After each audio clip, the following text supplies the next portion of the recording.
Sa muli po, magandang umaga sa kanilang lahat. Good morning.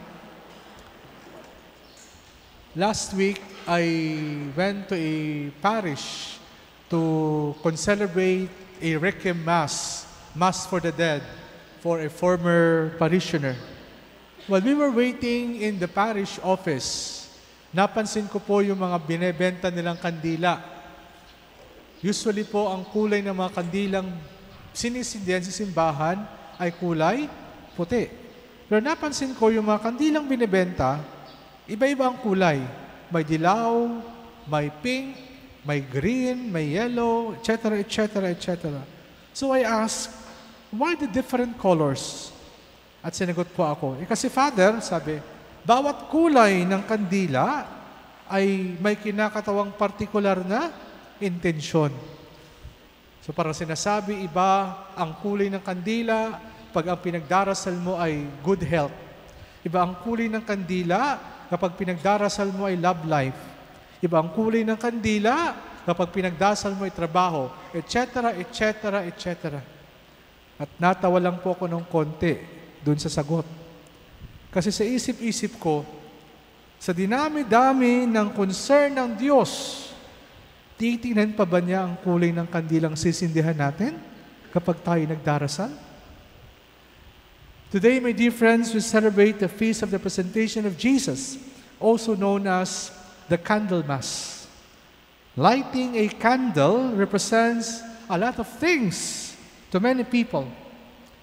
For some, they light a candle para po halimbawa sa malamig na gabi, pangpainit ng kamay o katawan.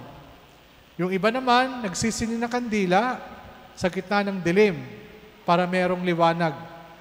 Yung iba naman po, lalo't pag may kainan o inuman, nagsisini ng kandila para pangtaboy ng, kayo nagsabi niyan, pangtaboy ng langaw ang dahilan ng pagsini ng kandila. But for us, Christians, there's a deeper meaning to this practice. And today's feast reminds us of the context where this practice draws its meaning. Our gospel today recounts the event when the infant Jesus was presented in the temple by his parents, according to their custom, to their tradition as Jews. Ano bang sinasabi ng batas ng mga Hudyo? According to the tradition of the Jews, yung kanilang batas, the firstborn male child belongs to God. So that on the 40th day after his birth, the parents have to buy back the child by offering a sacrifice of either a pair of turtle doves or 2 young pigeons in the temple. Kailangan pong may ransom, may pamalit. Again, this is according to the Jewish custom.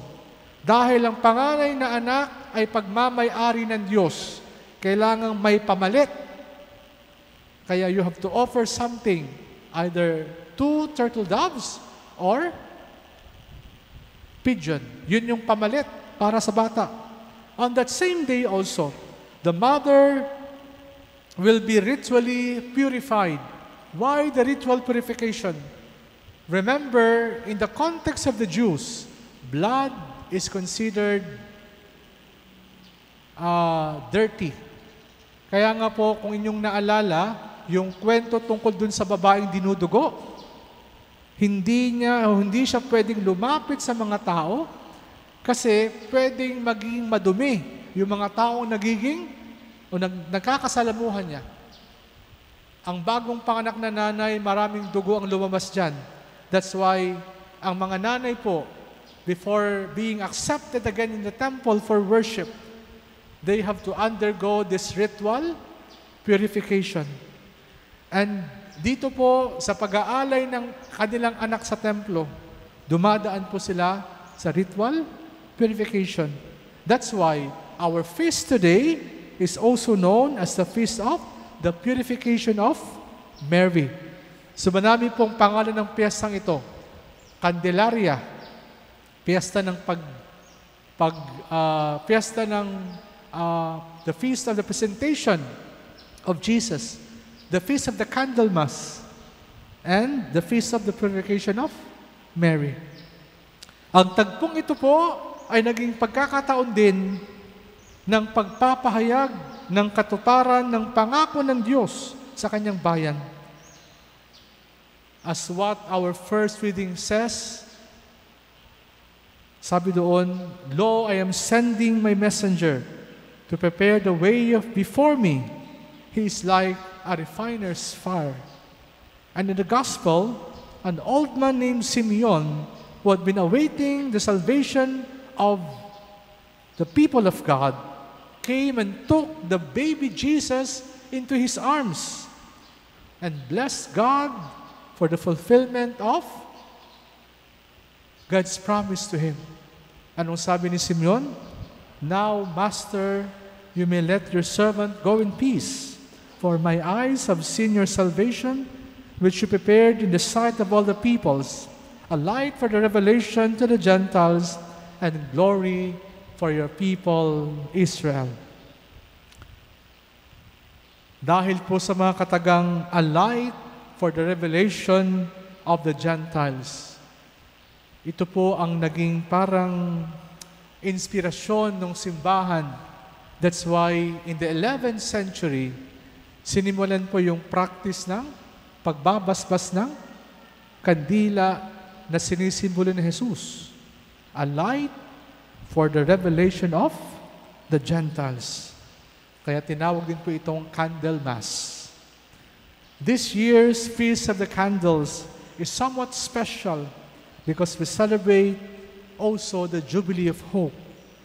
And lighting a candle for a particular intention symbolizes our hope in the Lord.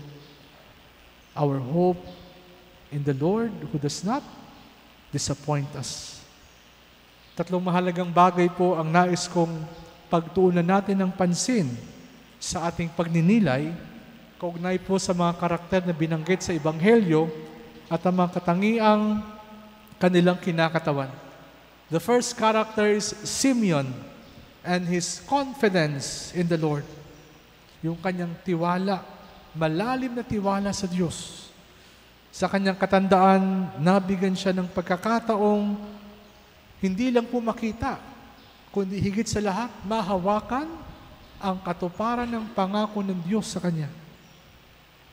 His peaceful confidence in the Lord allowed him to feel safe and secured because he knew from that time on, everything will be okay. Bakit? Tinupad na ng Diyos ang kanyang pangako, hindi lang sa kanya, kundi sa kanyang buong bayan.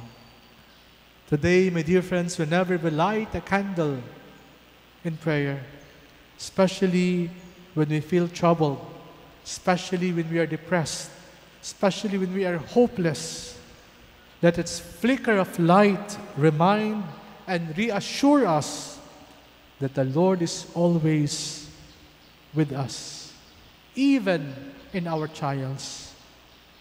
Hindi tayo iiwanan ng Panginoon.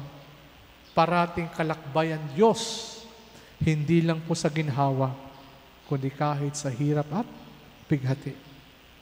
Nawa po ang liwanag ng kandilang kinakatawan ni Kristo ang pumayapa sa ating mga pusong magulo, sa ating mga damdaming parating nagugulmihanan.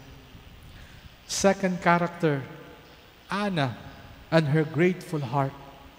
After years of waiting for the redemption of Jerusalem, she did not lose hope in God's promise, like Simeon.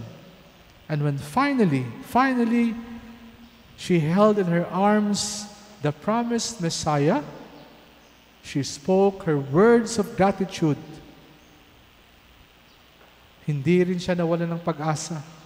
Sa kabila ng kanyang katandaan, sa kabila ng haba ng kanyang paghihintay, ang unang lumabas sa kanyang mga bibig nung kanyang mahawakan ang pangakong katuparan ng Diyos ay pawang pasasalamat.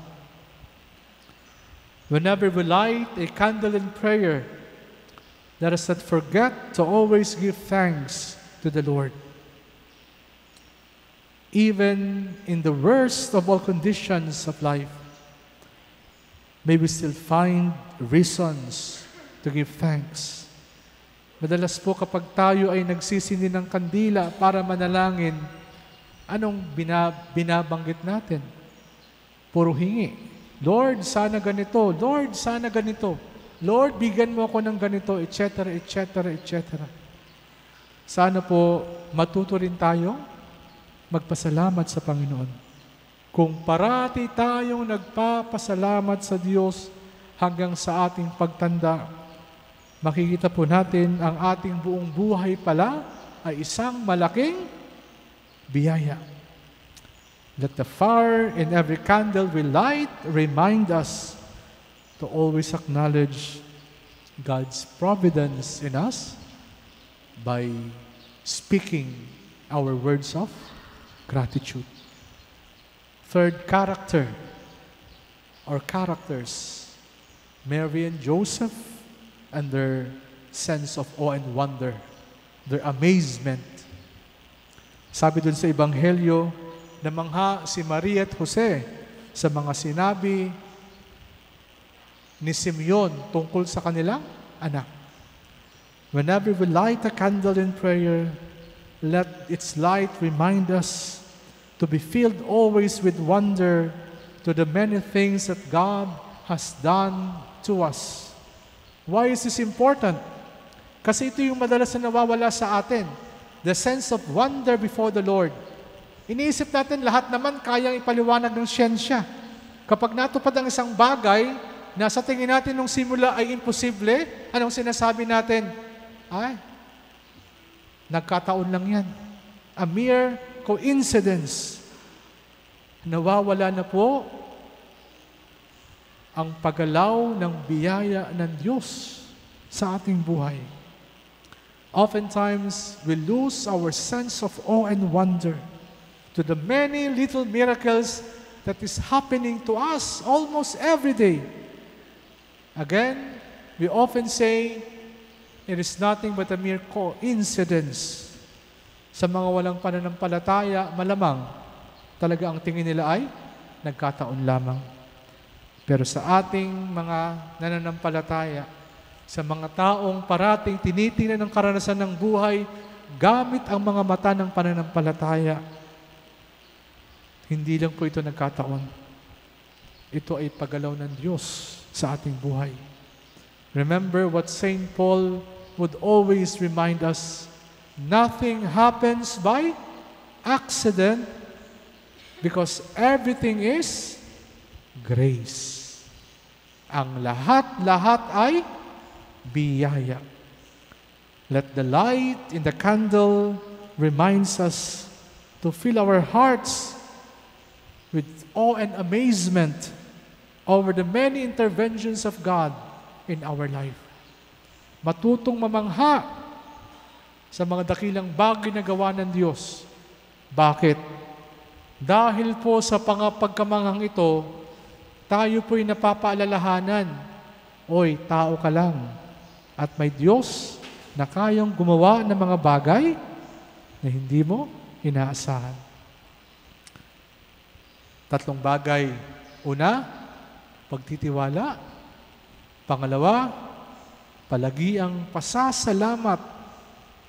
Pangatlo, pagpapanatili po sa pagkamangha sa mga dakilang bagay na ginagawa ng Diyos sa atin araw-araw. Na mapatuloy po na magningas ang mga katangihing ito sa ating puso. Pagdasal po natin sa misang ito, ipagdasal po natin ang liwanag ng mga kandilang ating binasbasan kanina ay magpaalala sa atin sa mga kadaliman ng ating buhay na dapat po ay sikatan ng liwanag ni Kristo. Amen.